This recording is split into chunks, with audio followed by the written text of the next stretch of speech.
Now before starting to just go gung-ho on your project, there was a couple things I needed to determine, and I want you to determine these things for yourself too. Well, I've got a telephone jack here, and the question was, where are we going to finish this line? Do we finish it off with the edge of the countertop, or do we finish it off with the outside edge of the upper cabinets? My concern was that the cabinet, that this telephone cover plate might be too close to the edge here, because, you know, if I want to come out with the edge of this straight down, I've got to have enough room so I know that this cover plate is going to set on top of the tiles.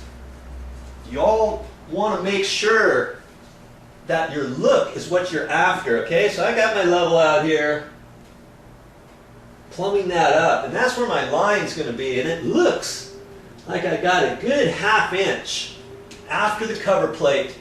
I think that's what I'm going to do, because first off, with this upper counter here, if I were to come straight up with that, I'm going to be in to this cover plate here, and I don't want to do that, because then the cover plate's going to stick out beyond my tiles, because the tiles are about 3/8, 5/16 thick or so.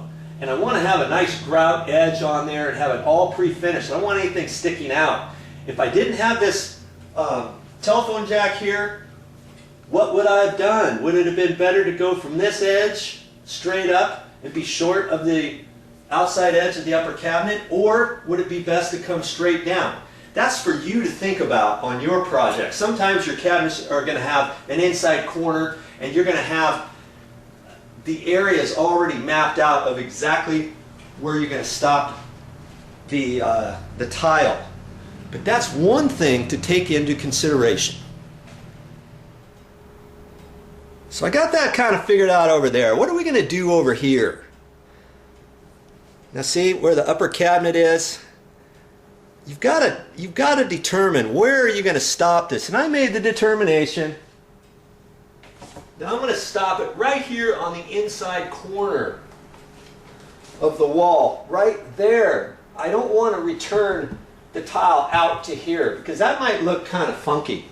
Might kind of look sort of boxy. It's not going to be underneath the back side of the cabinet and all that. So you've just got to think what you're going to do. Obviously, the further you go, the more costly it's going to be. And do I really need it over that far? I mean, I'm kind of doing this more for looks rather than practicality,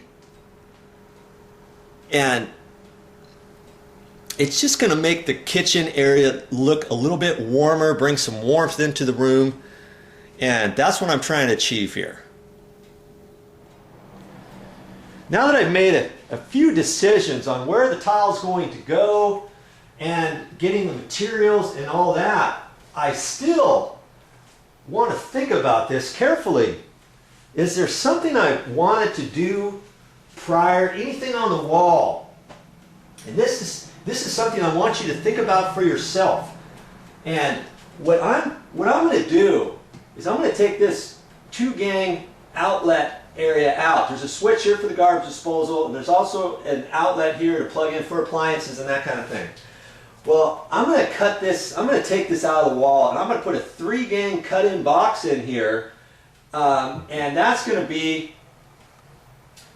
for another plug, or actually another switch. And I'm going to put a switch in there, a dimmer switch. What am I going to do that for? Well, I don't have much room above these upper cabinets, but what I want to do is I'm going to put some rope lighting up there, so at night it can kind of act as a little backdrop. I can turn those lights on from the dimmer switch. I'm going to cut in a plug up there, you know, real low to the top portion of the upper cabinet there. How come this is getting blurry? Here you go. Okay, because I don't want the plug up too high, right? And then it'll be down low enough so that you won't be able to see it from down below. And I'll tie it in right there to that plug and switch outlet location, fish the wire up the wall behind the cabinet, put a cut-in plug up there, plug in my lights my rope lighting and just kind of twirl it around there so you won't see the lights. I'll zigzag it around the pot and that little picture thing up there, and just have a little fun up there.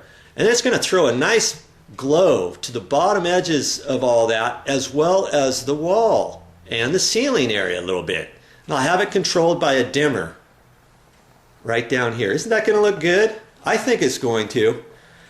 And I'm glad I remembered that, because now is the time I have to do that, right? Before I put that mosaic tile on the wall. I don't really want to do it later because I don't want to have to mess with any of these tiles later on down the road.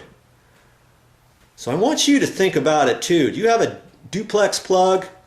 And maybe this is your only plug in your kitchen, and you've got a power strip or something plugged into 3 or 4 different things on the counter because 2 plugs aren't enough right there. So you take out that, you can take out that single gang box and that duplex plug, and you can put in a 2-gang cut-in box with 2 duplex plugs there so that you got enough room for 4 appliances to plug in. Something like that. You know, now is the time to do it.